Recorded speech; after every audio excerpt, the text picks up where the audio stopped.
Carissa Gomez.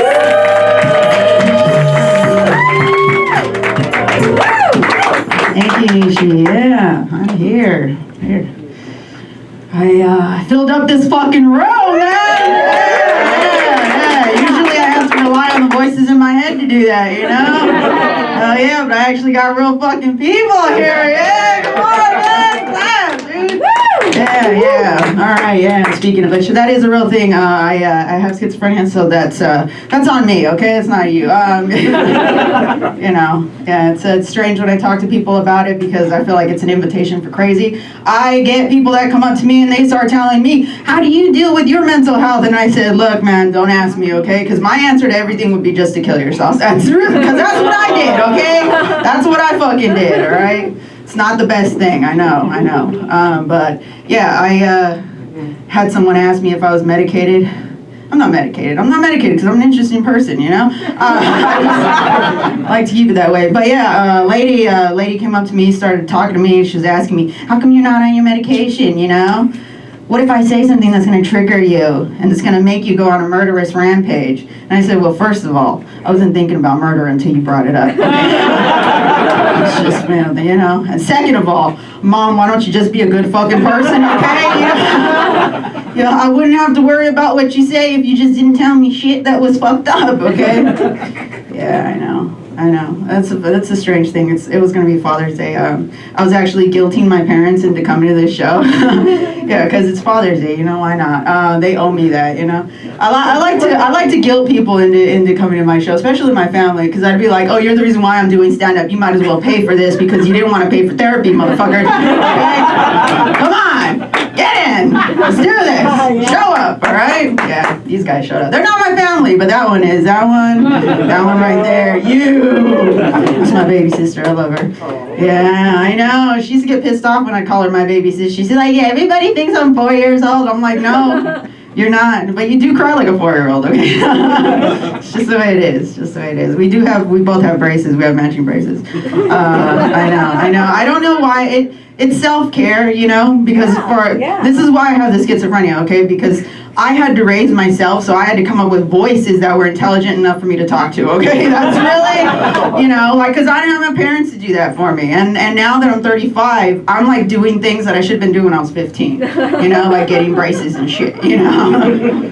Yeah, it's sad. It is. It's kind of fucked up. So, yeah, my parents decided not to come because I told my dad, "Oh, I'm going to do a bit about Mom whooping my ass," you know? And then he was like, "No, I don't want to be in the room for that shit," you know? And I was like, "Are you admitting to guilt then?" Like, you know? And he just didn't like it. And then it got into this whole thing, and, you know, and then I kind of felt suicidal again. And I was like, "No, you can't do that because you're still at work, okay?" Yeah, you can't feel suicidal while you're at work, because then people start, like, doubting you, and then they start, well, okay, because I'm a driver, so I drive people around. Can you imagine me crying with somebody in the car while I'm taking them to the airport? Okay. I had to wait 30 minutes, and then I cried while they were in the car with me. They started asking me, "Are you okay?" I'm like, I had an issue before you got in the car, you know, like, it's not just gas prices, okay? This isn't where we're at, all right? Although I feel like it could be. I could have just given that answer. They would have been like, "Oh, I understand," you know? Yeah, it's nice. Before I started working, I used to treat retail people as my therapists. You know, because you know because you're already thinking about the shit when you walk into the store. You already have shit in your head, and you know how they ask that real simple question: "How are you doing today?" I'd be like, "Do you really want to know?" All right? I'd go into Sephora for lipstick, and then I'd fucking unload like 20 years of inherited trauma on these people. I'm like, they didn't even know that. You know, they didn't even know that. No. Now I just do it to my passengers. I do it to my passengers. I feel like they can at least listen, you know, because if they don't listen, I'm the one driving. And if they don't listen, then I'm just gonna drive this shit off the fucking freeway. I mean, you know, like just sit there and take it, okay? No, you can't do that. You can't, especially in LA, you can't do that. You're not going fast enough to pick up good momentum to go off the freeway. I thought about it already, okay? I know this. It's physics, all right? I dropped out of medical school. I'm good at it, okay? Yeah, it's funny. Yeah, I'm doing sound, and my parents, they think it's very disappointing because, I did. I dropped out of medical school mostly because I needed the doctor. Yeah, that's real. But my mom, she's like, oh, you're doing stand-up for free? And I'm like, yeah, you do a lot of shit for free too, like suck dad's dick, okay? That's just where we're at in life, all right? Calm down, you know? You don't have to pass your judgment on me, woman. Yeah, but it's just who she is, you know? No, like growing up, I didn't realize like that you can inherit trauma. I didn't realize that, you know. I thought that was just something that you developed over life. But yeah, you can. And I always thought that the reason why I inherited trauma was because my parents are Latino, you know, and like ass whippings were the only things they could carry across the border with them. So I was like, you know, it's true though. Don't go on. Dude, my parents are immigrants. Come on, I'm an immigrant too. I'm the child of, yeah, there you go. I know I look white, you know, but see, that's where I feel like the mental illness started, you know, it was an identity crisis, you know. I was born white to brown people, you know. But I feel like I did not like adopt like the white privilege as best as I wanted to, you know.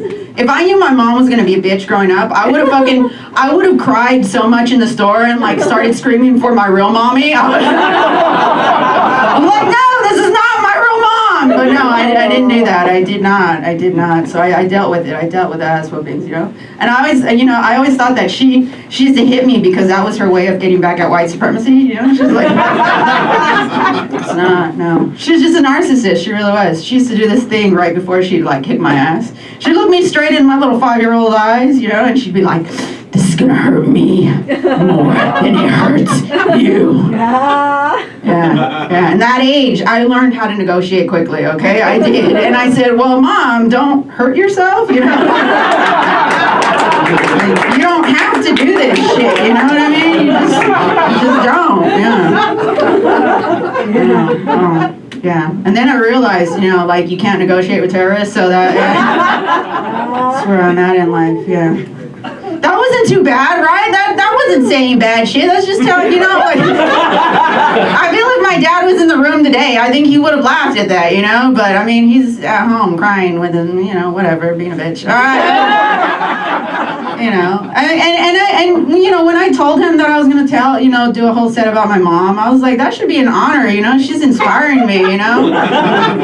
And, no, he didn't take it that way. He was like, no, I don't want to be there for you to be talking shit to your mom. And I said, it's not shit if it's true, okay? Like, don't back down on that, yeah. But, yeah, I get some strange people that tell me weird things about being mentally ill, that I don't look mentally ill, or like, what are the benefits of having an illness?